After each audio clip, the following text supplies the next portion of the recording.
Hello दोस्तों, आज हम पीएसआईआर और एनवायरनमेंट के एक टॉपिक क्या मतलब कुछ टर्म्स है उनको हम डिस्कस करेंगे, जिसमें हम देखेंगे ecology, deep and shallow ecology, ecosophy and Gaia hypothesis.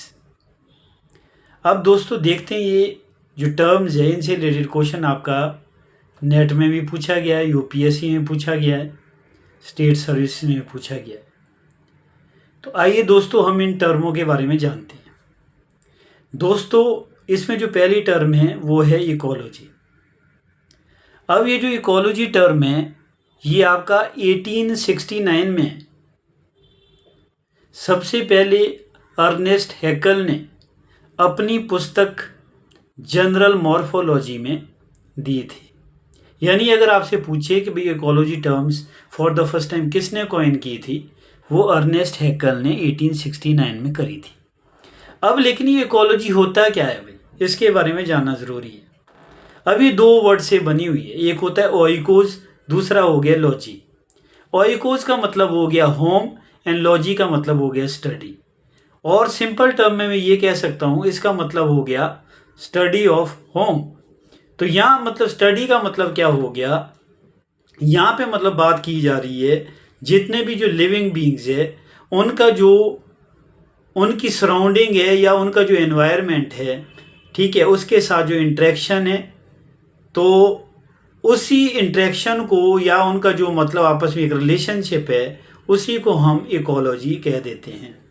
अब जैसे हम लोग मनुष्य है, हम क्या करते हैं, प्लांट से अपनी रिक्वायरमेंट पूरी करते हैं, वैसे ही प्लांट आपका सॉइल से या इन्वायरमेंट में डिफरेंट गैसेज है, ठीक है, उनसे अपनी जो रिक्वायरमेंट है या अपना जो भोजन है या सनलाइट हो गया उससे वो बनाता है।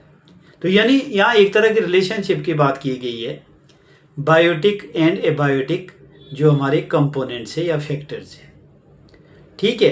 तो ये तो हो गया हमारा इकोलॉजी।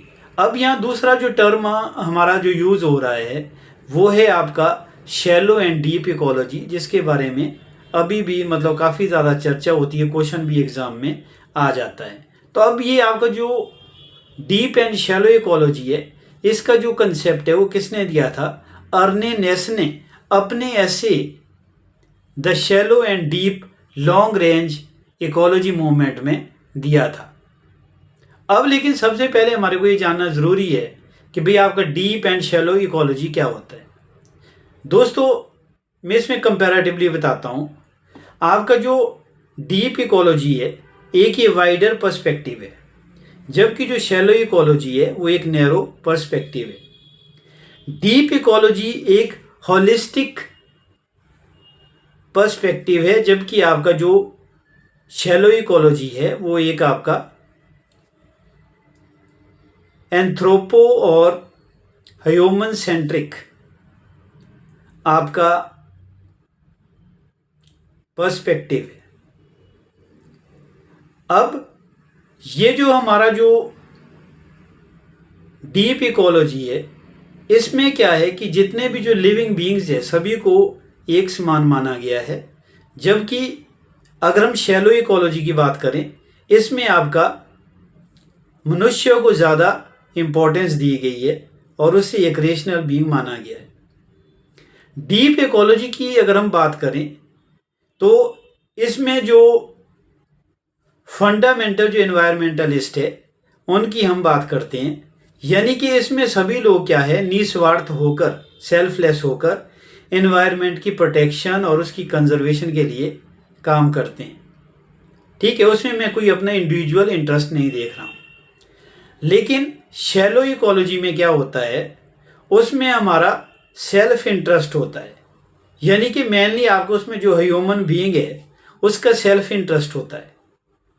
अब कैसे बोला, आज की डेट में हम जैसे बात करते हैं भाई ग्लोबल वार्मिंग हो रहा है, ग्रीन हाउस गैसेज का एमिशन हो रहा है, वाटर लेवल भाई बढ़ रहा है, हमारे जो पोलर एरिया की जो इकोलॉजी उसमें बदलाव आ रहा है, ठीक है, और आगे जो मतलब टेम्परेचर भी हमारा बढ़ रहा है, क्लाइमेटिक चेंजेस आ रहे हैं।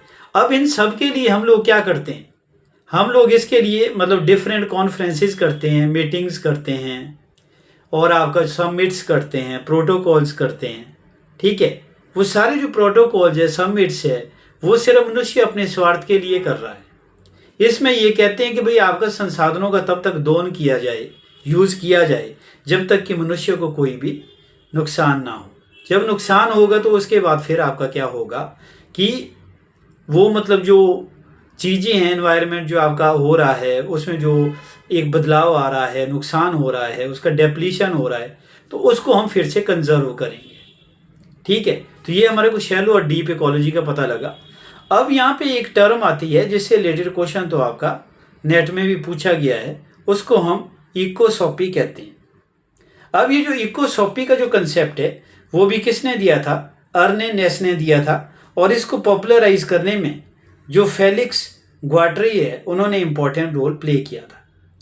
अब ये इकोसॉपी क्या होता है? ये एक तरह का मतलब सस्टेनेबल डेवलपमेंट वाला कंसेप्ट है।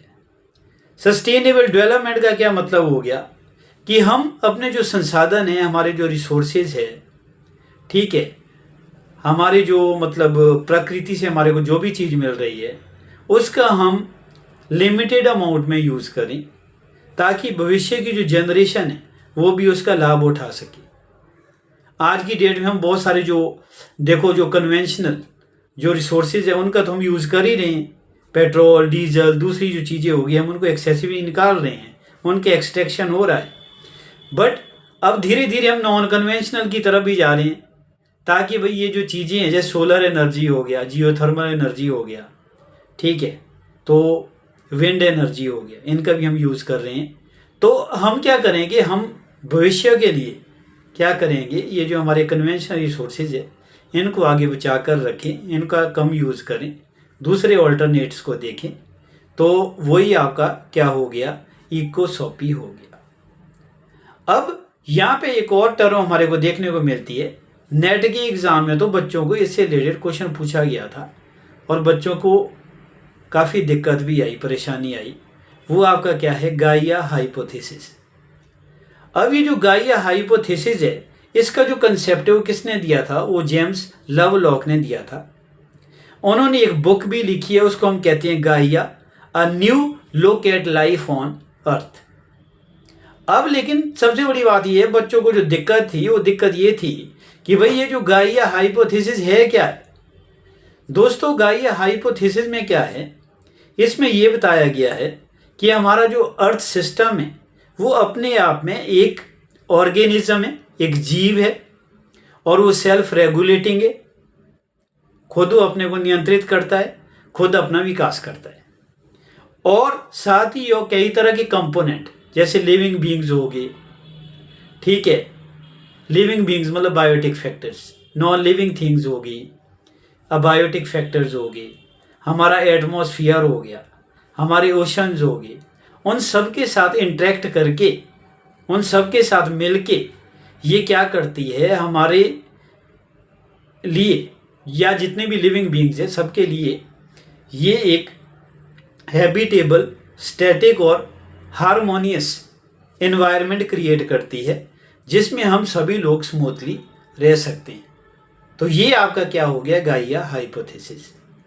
गाइया हाइपोथेसिस का मतलब सिंपल टर्म में मैं ये कह सकता हूँ, अर्थ सिस्टम हमारा क्या है, एक नेचुरल आपका ऑर्गेनिज्म है और अपने तरीके से ही वो अपना विकास करता है और हमारे लिए क्या है, एक लिविंग या हैबिटेबल एनवायरनमेंट बनाता है। तो आज हमारे को यही चीज़ें पता लगी जो काफ़ी इंपॉर्टेंट है। Ecology, deep and shallow ecology हो गया, इकोसॉपी हो गया, और लास्ट आपका क्या हो गया, गाइया हाइपोथेसिस। तो आप इसको देख लीजिए, काफ़ी इंपॉर्टेंट टॉपिक है, ठीक है। ये आपका जो वीडियो है ये ऑन डिमांड बनाया गया था। तो अगर इसमें और भी कोई डाउट आपको लगे एनवायरनमेंट या आपका PSIR से, तो उससे रिलेटेड आप मुझे इन्फॉर्म कर सकते हैं, मुझे आप मैसेज कर सकते हैं, उसके ऊपर भी आपको वीडियो बनाया जाएगा। तो यही था आज का हमारा इम्पोर्टेंट टॉपिक।